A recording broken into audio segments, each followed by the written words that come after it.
Okay. This webinar is brought to you by the Canadian Association of Professional Academic Librarians, or CAPAL, Web Content Accessibility Guidelines, WCAG Community of Practice. It's quite the mouthful. Our group focuses on developing professional knowledge about web accessibility. This event is part of our Community of Practices service to the association and profession. I am Annetta Quack from the DGIV Library at New College, the University of Toronto. I am a co-facilitator of the WCAG Community of Practice. And with me is my other co-facilitator, Mark Weiler from Wilfrid Laurier University Library.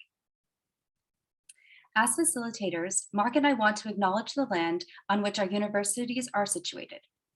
I wish to acknowledge this land on which the University of Toronto operates. For thousands of years, it has been the traditional land of the Huron-Wendat, the Seneca, and the Mississaugas of the Credit. Today, this meeting place is still the home of many Indigenous people from across Turtle Island, and we are grateful to have the opportunity to work on this land. And can you hear me? Is that coming through? Yeah, and I'm the Web and User Experience from Wilfrid Laurier University in Waterloo, and Wilfrid Laurier University and its campuses are located on the shared traditional territory of the Neutral, Anishinaabe, and Haudenosaunee people.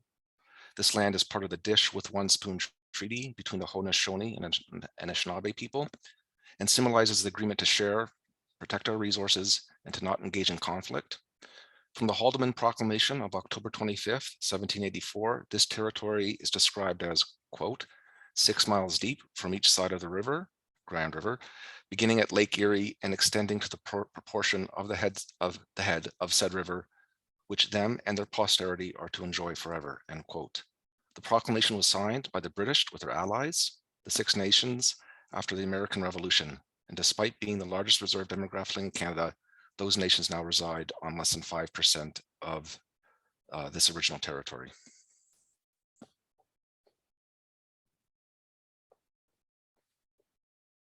So to get started, we have a few announcements to share, and then I'll pass the mic over again to Mark to provide an introduction, and then over to Daniella, who will present for us.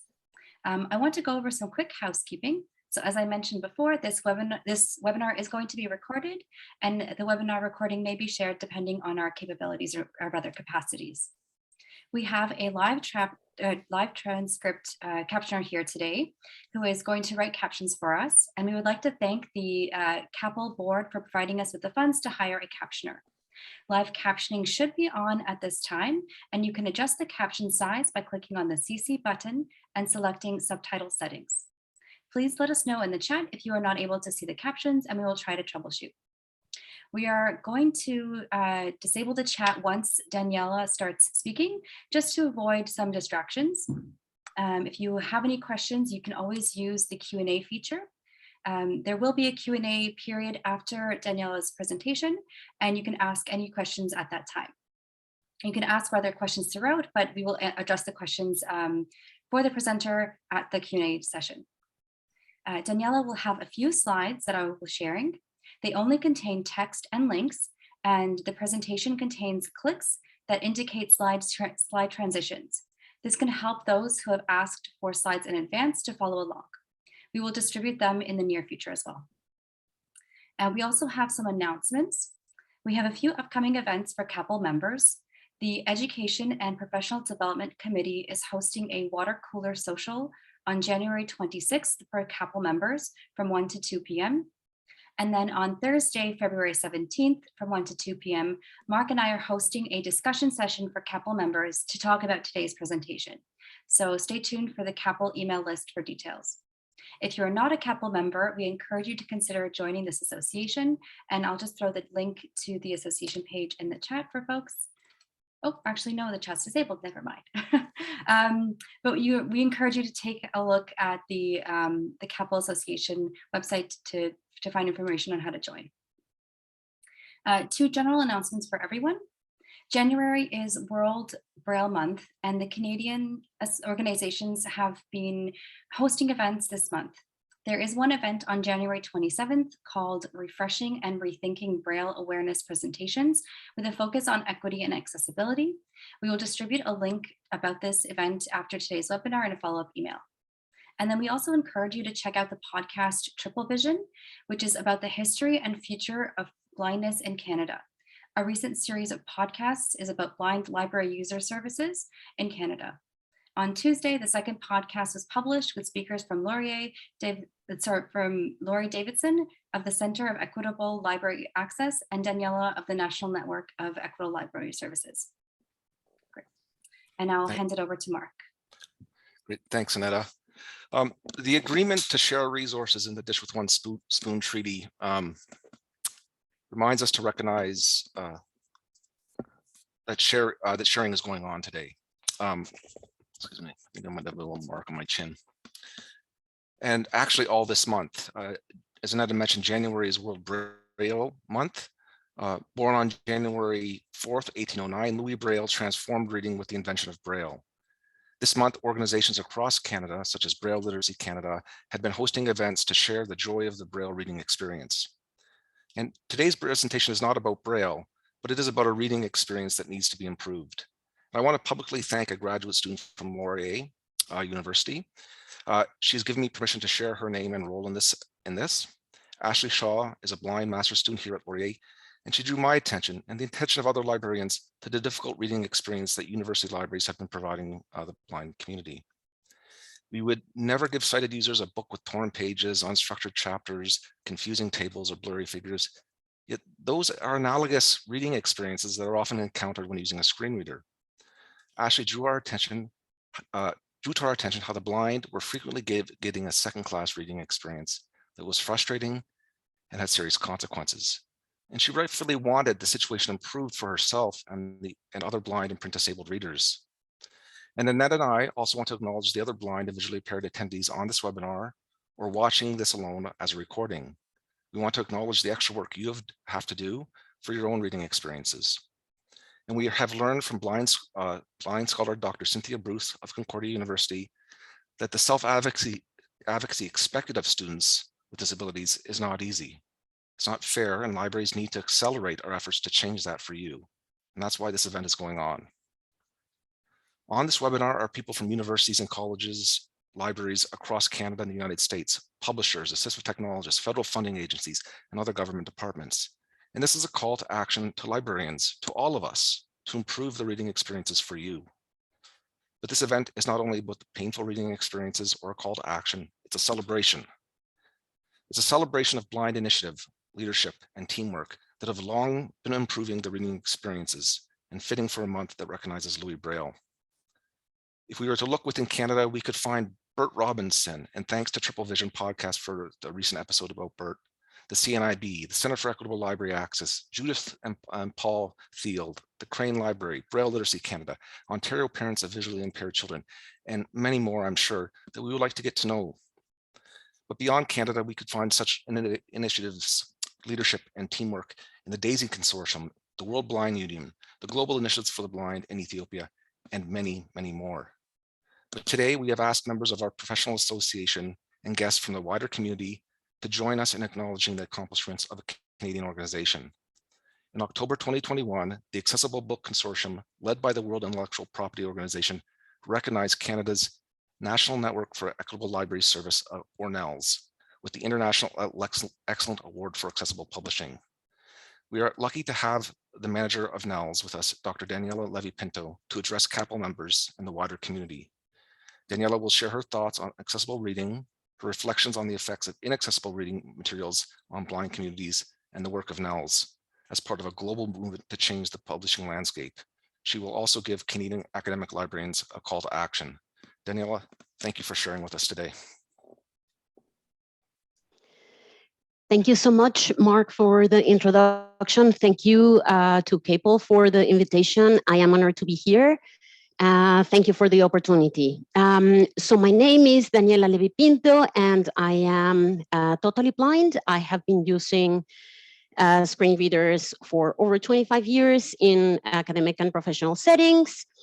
And I am honored to share my experiences with you about the experience of reading as a reader with a print disability and the work that NNELS has been doing to advance accessible publishing. I will start with an overview of the presentation. So actually, despite the title, Inaccessible PDFs, and how NNELS has been actually advancing the agenda of accessible publishing, I am going to focus mostly on concepts, ideas, and experiences, and things that we can all do to advance accessibility. So I will begin with a quick overview about NNELS, then diversity of reading and accessibility. Then I will highlight the experiences of accessing inaccessible journal, articles, and other scholarly publications. I will address the consequences of this lack of access, which are academic, personal, and of course, costly. Then I will cover accessible publishing and the work that NNELS does on accessible publishing, and I will conclude with some things that academic librarians can do to eliminate barriers to reading scholarly materials. So beginning with NNELS, NNELS stands for National Network for Equitable Library Service. And NNELS works to ensure that people with disabilities can have access to the same content as all other readers at the same time. NNELS goals are, well, we have a digital repository of accessible books for people with print disabilities across Canada, available through public libraries. Another goal is to empower public librarians to serve their patrons with print disabilities directly, and advance the agenda of accessible publishing and contribute to an accessible reading landscape. Print disabilities, very quickly, moving on with, to our next slide, print disabilities and accessibility. Print disabilities, according to Canada's Copyright Act, include visual, mobility, or comprehension impairments that prevent people from reading print. There's a significant range of diversity of needs and print disabilities. This includes all degrees of vision loss, all learning disabilities, and so I will just mention some of the ways in which all of the different print disabilities get access to content. Blind users use screen readers and braille displays, and they screen readers read text and allow with help with navigation. Low vision people benefit from being able to customize the presentation, adjust, magnify font types, and adjust margins and contrast. People with learning disabilities, such as dyslexia, benefit a lot from technologies such as immersive reading that highlight highlight words on the screen and synchronize speech with it, so that people can better focus. And people with learning disabilities also benefit from the use of simpler fonts. And very importantly, but they also benefit from customization. So being able to adjust the font, the margins, the presentation is crucial for them. And people with mobility impairments that utilize assistive technologies like switches or voice controls rely on highly structured content for navigation. Now, digital content such as journal articles and textbooks has the potential to be accessible, but it's not always accessible, and it's not automatically accessible. It's only accessible if created with accessibility in mind and following accessibility standards.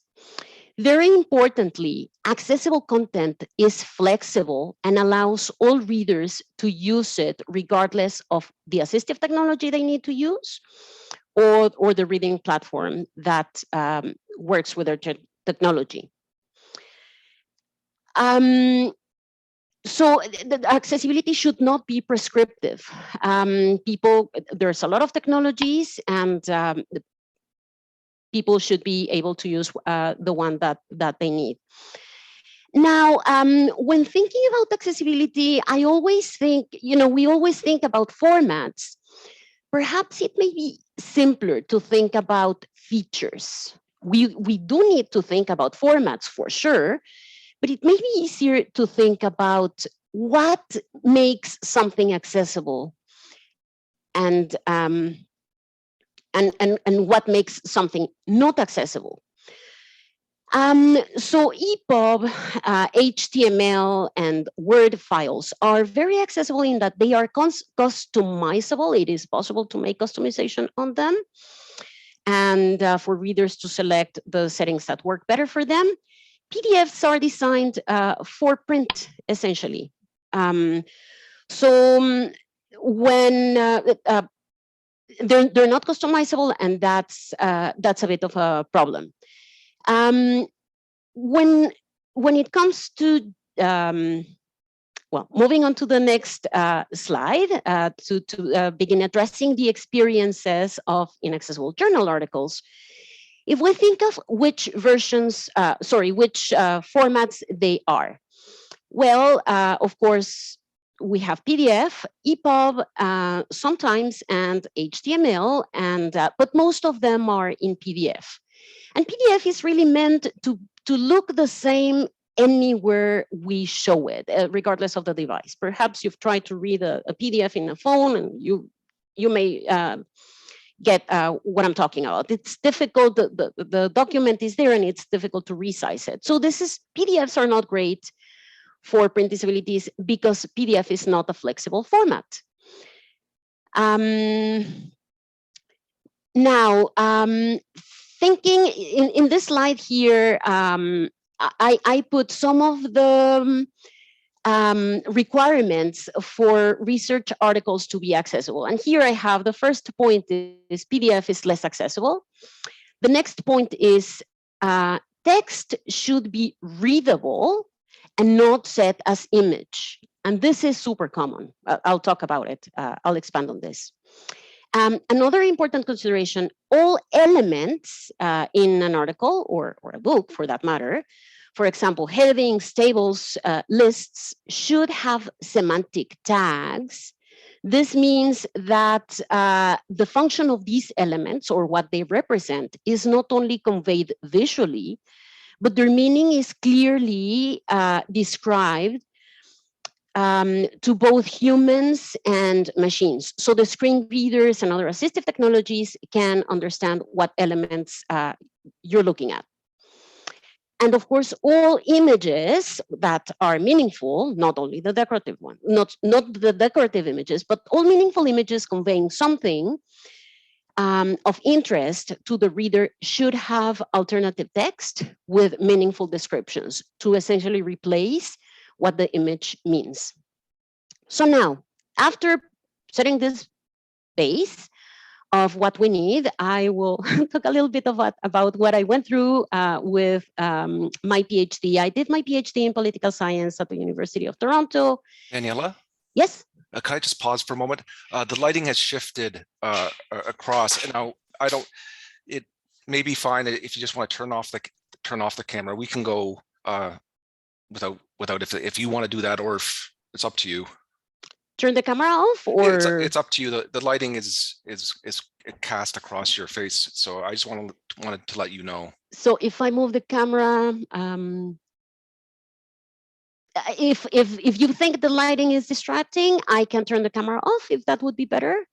It's up to you. I just wanted to make sure you knew. I would appreciate a bit of feedback. I don't know if it's yeah. Okay. Well, how about we turn it off? Okay. And you're giving us a lot to think about, so okay. It's fine. Thank you. Thanks, Mark. And sorry about that. Welcome to my world. Okay, so just to begin thinking about some of the things that I went through. I read hundreds of articles as part of my core courses when I was doing TA-ships, and also, of course, to research and write my dissertation. So in order of perhaps severity, I will start by talking about those journal articles that came entirely as image-based files. That was surprising, and it was terrible because, of course, the screen readers, there's nothing to be read on the screen if there's an image. So that meant that I had to do optical character recognition on all those articles, and then proofread and try to make sense of the resulting text, which of course did not have any headings or any other anything. It was just a wall of text that I could read, but I still had to make sense of when the different sections started and so on. Now, that adds up. If you, and I mean, there were weeks in which I was dealing with more than, a few of these. So you add up all the time that it takes to do all the things that I mentioned: OCR, add headings, and essentially make them usable for myself. Lack of semantic tags was also very consistent. So I got a PDF, I opened it, but then it was difficult to navigate. Essentially, it was a wall of text. The headings were not programmatically there. They're just maybe bold or bigger, not easy for someone using assistive technology to make sense of where different sections start and so on. Images, including graphs, charts that didn't have any description, so that content was completely off limits for me, unless I asked for help. Tables set as images, and that again made them inaccessible to me. Page numbers were a big issue because, of course, I have to make lots of citations and quotes. So page numbers, not having access to them, was a very big barrier, both in PDFs and also many times in eBooks. And also, a systemic obstacle was having to deal with different databases that were not optimized for screen readers. So just like documents, websites can be optimized for accessibility, and the issues that I found were unlabeled links, unlabeled buttons, so it was a guessing game, or controls that I could not activate using the mouse, or search fields in databases that were not tagged, so I didn't know where even to enter the search terms. So all this adds up, and it takes time as a graduate student, and I will talk about the consequences. But as you can probably see, PDFs are not really conducive for a flexible or great reading experience for students with print disabilities and researchers. We cannot forget researchers who also have the same requirements, who have to make their recommendations sometimes. Even though journals should have policies, we would think that they have policies to make sure that the articles they put out are going to be accessible. Most often they don't. And we know this because of our experiences as scholars and researchers and students. And also research has been done on this. And very few journals have accessibility policies. There's also the problem that submissions are not checked for accessibility. So no one is thinking about this. Only when readers, students, scholars are trying to access them are finding these barriers. And there's no consistency in journals either. Frequently, journal editors believe that accessibility of the articles will be addressed at the publisher level, and this is not true. This doesn't always happen, and so it is clear that there's on the one hand lack of awareness among librarians and even scholars, or greatly scholars, about this problem. There's not a notion that this problem exists. There's also the notion that the problem is not so common, so let's not worry about it. But I will talk about the consequences shortly, which of course are compounded because people sometimes don't know where to start. Accessibility requires understanding and knowledge, and there's a lot of information out there, and people sometimes get overwhelmed. It doesn't have to be that way. So what are the consequences of some of the really bad reading experiences like the ones that I tried to capture here? There are several of them. Well, but first and foremost, again, the question of how accessible research materials are for readers with print disabilities is overlooked. No one is thinking about it, or very few people are thinking about it. And we also have to think of, as academics, if really, if the situation is that scholars and researchers cannot really have access and use research articles at the same time, can we really talk about open access? We need to begin thinking about all these questions and do it systemically as well, and in more context. Now, the academic consequences. What's the impact for a student considering entering a field in which they will be required to read a lot of journal articles, or a field that requires a lot of image, that deals with a lot of images, and will have to deal with a lot of image descriptions? There's that lack of access that I'm speaking about has the consequence that people may give up on areas of interest, and that's not good. The consequence, of course, is also for the disciplines themselves that are really then not getting more diverse intellectual contributions for arbitrary reasons. Maybe the student really had the answer of the next generation of vaccines, and they couldn't enter the field. So they're really, really far-reaching consequences that we're not looking at. Now, in terms of why everyone needs to think about it, think of research proceedings and symposia and the papers that come out of them. They're also not accessible sometimes. So this results in exclusion, and sometimes this exclusion that because people with disabilities cannot access this content, maybe even publicly funded, and that's really the opposite of what we want. Then there's also lack of time of students and researchers that are spending that time actually finding and getting access to their materials to engage with the material and absorb and engage with it to the point to make substantive contributions in seminars and so on. So this may actually have implications for the student that they may not feel as adequate or as capable to comment on articles at the same level as their peers.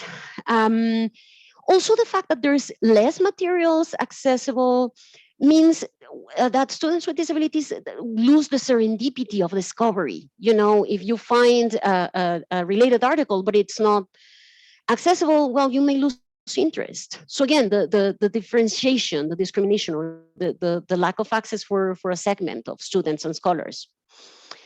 Now, personal consequences. Of course, I've been speaking a lot about lack of time to do all the accommodations. Students and researchers need that time, and that creates stress. So there's mental health consequences, stress and anxiety. Am I going to be able to participate in the seminar? And things add up. Now, this lack of access makes us sometimes, feel as second-class readers. We're not, thought about. And really, time is a limited resource. The other, of course, consequence is the cost that is a hidden cost, because people are not talking about this. Well, people are not thinking about it, and that's a hidden cost. Grant applications, graduate students in particular, that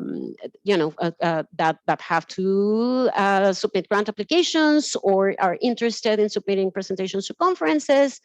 If the forms on the websites are not accessible, that's another barrier, and that will take them more time, and that's again another piece that can be prevented. If students don't have timely access to their materials, research materials, they may also take longer time to complete their degrees. And that results in students losing contact with their peers, and sometimes also resulting in isolation.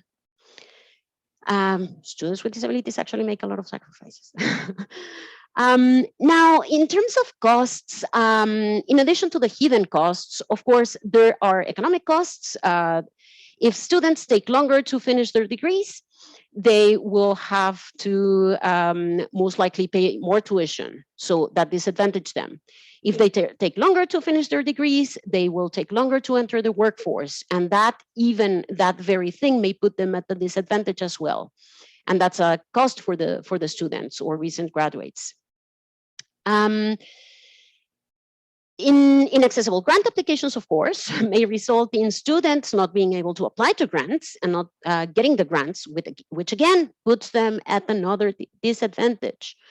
So again, this is just a succession of barriers, and I don't mean to sound negative. It's just really to give you an overview of all the consequences of inaccessible reading materials that perhaps we're not thinking about altogether. Moving on to accessible publishing. Accessible publishing, moving to the next slide. Accessible publishing is publishing that takes into account all potential users. Accessible publishing prioritizes accessibility and supports accessibility features, which in turn creates more sophisticated digital content. Accessible publishing is guided by standards, and these are available. But the thing is to think about them. Now, everyone benefits from accessible publishing, even though the people who most clearly benefit are those with print disabilities. More accessible products make better products for everyone. Now, NNELS and accessible publishing. When NNELS was created in 2013, the initial work was all about remediation, creating books that were accessible. And sometimes it required OCRing and adding styles and so on. And this gave NNELS the expertise and it helped us build capacity that now we are sharing with publishers to enable them to create eBooks that are accessible from the start. NNELS puts users with print disabilities at the center and builds capacity by employing people with lived experience of print disability, including people who are totally blind, like myself, and we have many others, low vision, people with low vision and dyslexia. And we rely on their expertise as accessibility testers, consultants, and analysts. Importantly, this work has been possible thanks to federal funding. In 2018, NNELS began receiving federal funding from Employment and Social Development Canada. And this allowed us to expand the team and hire people with lived experience and begin working with publishers to create content accessible at source. So the expertise of people with print disabilities is also essential to create awareness among multiple stakeholders about some of the accessibility barriers that that we face every day. Now, NNELS, a lot of the work that we do is informed by the accessibility by design principle. And this means that products and services are created with accessibility in mind, and this fosters inclusion and enables everyone to participate, in this case, students and scholars. We talk a lot about born accessible, and born accessible essentially means when ebooks or documents are created with accessibility features at source or at the time of creation. Some of the projects that NNELS has done, we've worked with over 50 Canadian publishers doing publishing audits and usability audits, and providing guidance to publishers on how to providing guidance to publishers on how to remediate those issues.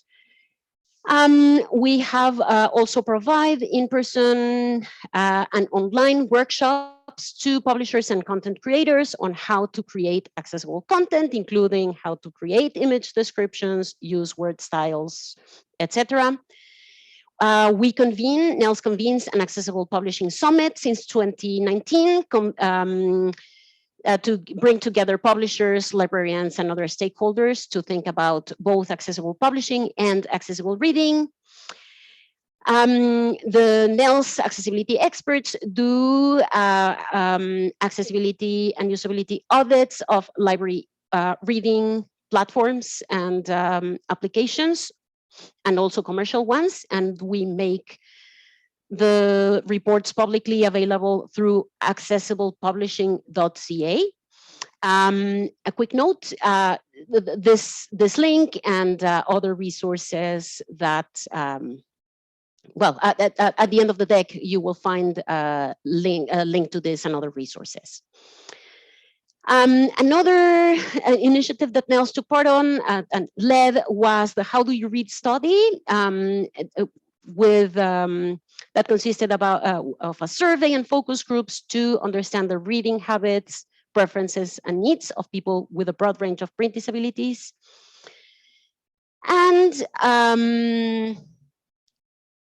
yes, all these initiatives, as I said, are informed by accessible by design principle. Very, very quickly, some of the steps that everyone can take to create accessible content, accessible documents, should begin by working with a properly structured file that supports accessibility features. If you had to do only a couple of changes, if you could only do a couple of changes to your workflows, regardless of where you work, everyone can do this. Begin using word styles to make sure that all the elements will have semantic tags like headings, tables, and so on, and export as accessible PDF. Or better yet, use the Word2EPUB plugin created by the DAISY consortium to export to accessible EPUB, which is, if done well, is really one of the most highly accessible formats, and it's mainstream. So that's really great. Of course, don't forget image descriptions. Ideally, the author of the content should provide the descriptions or a draft for the description. They're really close to the content, so they are well positioned to talk about them. Use accessibility checkers. They are there for a reason, in Word or in PowerPoint. Please use them when creating accessible documents. And reach out to the experts. If you have questions about accessibility, if you would like your website or your content to be tested, there are people available and that have experience and are able to help. Definitely one of the most proud moments for NNELS was receiving the Accessible Books Consortium Award. It recognizes the collective work that the team does. It's really comprehensive work that we do, and we take pride in helping publishers create content that works for everyone. So now, before moving on to the last piece, I just want to highlight another project that NNELS is, we are actually co-leading this project with CILA, the Center for Equitable Library Service, and this is in partnership also with eBound. To get the publisher side, this is the Public Libraries Accessibility Resource Center project to consult with the library community to create training and awareness about accessibility, accessible reading, and accessible publishing to ensure the availability, procurement, and delivery of books in accessible formats across Canada. This work is being funded by the Department of Canadian Heritage through the Canada Book Fund. We did a survey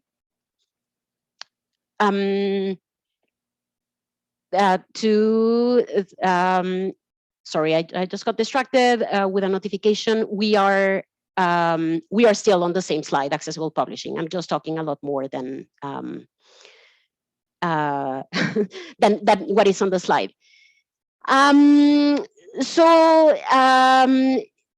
The PLARC project is really creating resources for librarians to show them, to teach them about accessibility, accessible reading. There's an English and a French websites. The English website is accessiblelibraries.ca, French bibliosaccessible.ca. They will be linked on the slides for easiness. Now moving on to the final topic, the next slide. So what can academic librarians do to improve access to really scholarly materials that are not accessible? So the first thing that I really hope everyone gets out of this is accessibility is a collective effort, and everyone is part of the solution. You can do a lot more than what you think. Don't assume that accessibility is always present in journal articles. Reach out to journals and ask for if they are following accessibility guidelines. Awareness is the first step. So please start talking about accessibility with your team to ensure that everyone is thinking about this regardless of the role. Striving towards accessibility is really a journey, and it's better done collectively. Purchase decisions can also have a role here. So of course, department heads are the ones who have the one-on-one relationships with vendors, but you can plant seeds on their head, and you can ask them to ask the questions about accessibility. Is the content or are the platforms that they are trying to sell accessible? Have they been tested with assistive technologies? With which screen readers? With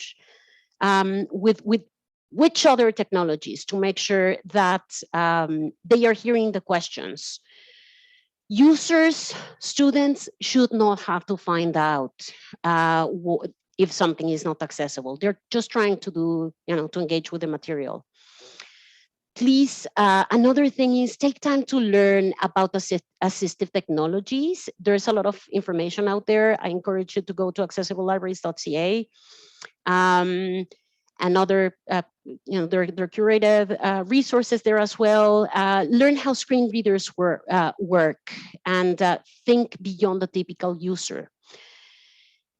Instructional librarians can be incredible sources of support, can reach out to publishers to ask for accessible versions of articles, can actually look for accessible versions. Helping with format helps, is certainly appreciated, but you shouldn't be having to do that. So asking questions is essential. Also, instructional librarians have a very important role in teaching graduate students how to make their dissertation born accessible. Talk about accessible templates and encourage everyone you talk to submit accessible manuscripts, and ask when you submit something for publication or for a conference, ask that they ensure to create an accessible version. There's lots more you can do. Thinking about social media, add alt text and image description to images. Don't use images as text. But again, think about this as a collective journey and accessibility as a collective effort. I will stop here. I think I've said enough, and I welcome any questions. Thank you again so much for the opportunity, and I will leave you with a slide of how to get in touch, and after that, the deck will have resources, and that will be shared out. Thank you so much again. Thank you, Daniela. And I'll just go through the Q&A here. It's my first time using this Q&A feature, so please bear with me. I guess one, Daniela, thanks for your presentation. I administer a library publishing program for scholar-led journals that use the open journal systems. Would you advise that journals such as these always publish articles in Word format alongside PDFs? That would be a great thing to do, but where it is not necessary, you could do also HTML or look at EPUB. Okay, Thank great. you for the question. Thanks. Annetta, do you see the questions? Do you want to pick one off too? Yeah, there's one that came in about midway through the presentation, I guess on the topic of HTML, kind of related. It's about XML. So this comes in, the question is, are XML first files sufficiently tagged in terms of semantic tagging for accessibility? Said more generally, what is the best way to add semantic tags? Great question. XML first workflows are ideal. And the best way to add semantic tags, I would say, really begin using, or I guess the easiest way would be to use word styles. That would be the easiest. If people know HTML and code, I mean, that's they would go there for the tags. But really, if you do them properly in Word and export the Word files properly, even if you're using InDesign, the accessibility features provided through the word styles will go a long way to building a better and an accessible document in the end. Great. Okay, now I saw one here. Sorry, my screen is kind of jumping around. Oh, based on the NNELS website, it appears to focus on eBooks and audiobooks. Does it also work with publishers of academic journals? The simple answer is no, and not yet. Our mandate is public libraries and more of that area of reading. So we haven't worked directly advising academic journals. I guess that's a simple answer. Thanks. If I may add, there is through Scholars Portal, there is some, I believe it's the Accessible Content e-portal, which may be working on connecting with publishers. You might want to reach out to Sabina, oh gosh, their last name, Vignato? I'm pronouncing it very poorly, but if you go to the OCL website and look up OCL ACE, you might be able to find some more information. And Daniela, did you want to turn your camera on for the Q&A period? And I can stop sharing the slides that way. Yep. There we go. Great. Oh, the lighting's quite good now. Great. I'll jump into the next question, which is also about PDFs and publishing. So are you aware of any, it just jumps around. Are you aware of any journals that are producing fully accessible PDFs at the moment? Or is this generally only done for HTML content? It seems the barrier to make accessible PDFs is too high and costly for adaptation. As you said at the beginning, the format was really designed to mimic print visually. I don't want I don't have a name of a journal on the top of my head. I mean, I think PDF can be made quite accessible to a certain point, but I think if we're striving for full accessibility, we should really be looking beyond PDF at something like EPUB or HTML, and EPUB is really HTML in a box. So it has the same features. It's just a more accessible format because it's more flexible.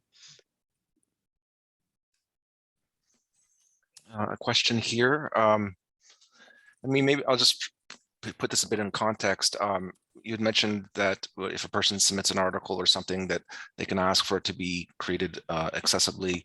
And are you aware of any guidelines for creating accessible manuscripts that are geared specifically to article authors?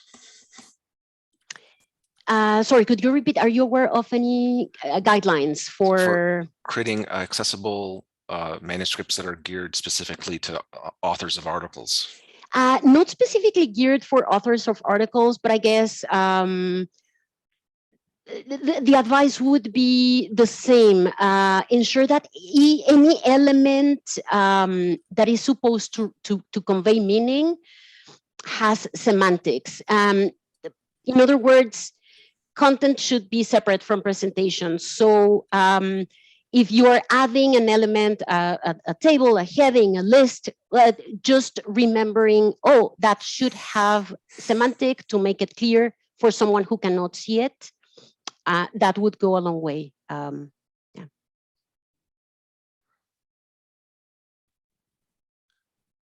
Neda, do you want to find a question?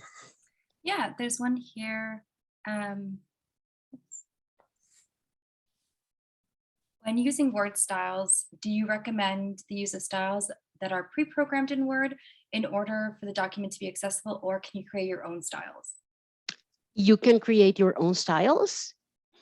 And that also has the advantage of when you make any changes, like you can cater to your audience. And thus, yeah, if they are built in as styles, they will be programmatically there for the assistive technology. As a grad student, I was taught by Penny Simpson at the SFU library, and I'm eternally grateful for Penny teaching me about styles. They're wonderful. Is NNELS involved in providing accessibility scores or evaluation of library databases?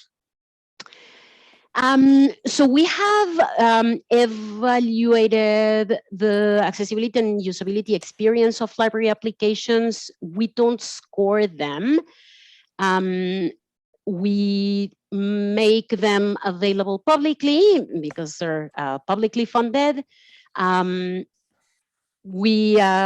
Yeah, I guess that's a question. We also work with, we do some work with clients if they're looking for advice. I mean, clients, companies that reach out. So we can work. We don't score them though. Okay, thank you. Working on that, certification and QA is certainly important for both content and platforms. Neda, do you want to end us with one question? We're almost at time. Yes. Sorry, I was just in the middle of typing an answer to someone else. This one is about specific software. So are there any specific software programs you recommend for their strong incorporation of accessibility features?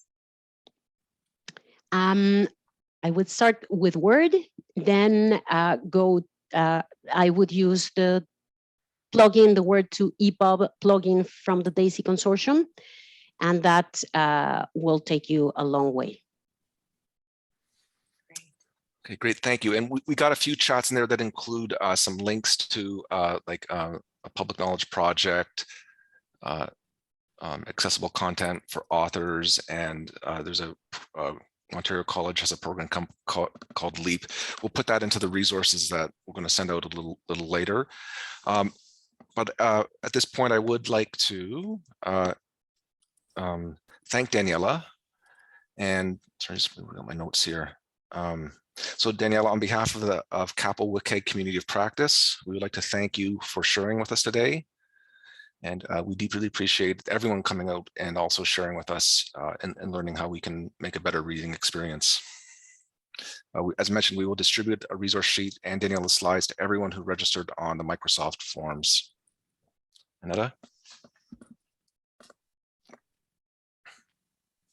Okay, sorry, I just got distracted by trying to answer some more questions. We just want to once again remind folks that on February 17th, on Thursday from 1 to 2 p.m., we will be hosting a follow-up discussion session for CAPAL members. So we really encourage folks to keep an eye out for that invitation. If you're not a CAPAL member, we really encourage you to take a moment to check out their website and consider becoming a CAPAL member. And we hope to see you all soon and to stay in touch. Thank you. Thank you so much. And I will stick around just for a moment to see if I can answer any more of these questions. But for everyone who wants to click off, you're more than welcome to click off.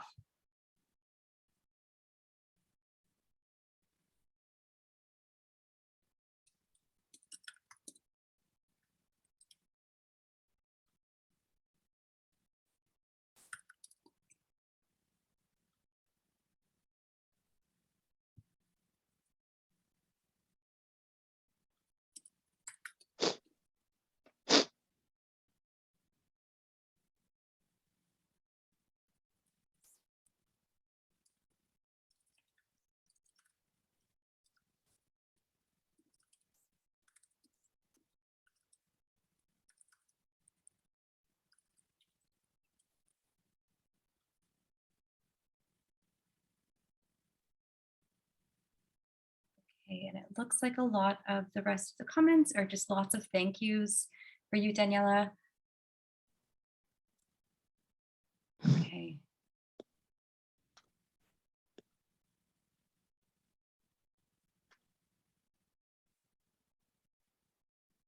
Okay.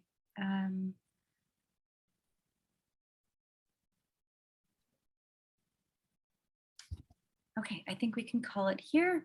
Okay. I'm going to stop the recording now. Yeah, there are a few questions, but I can't get to them.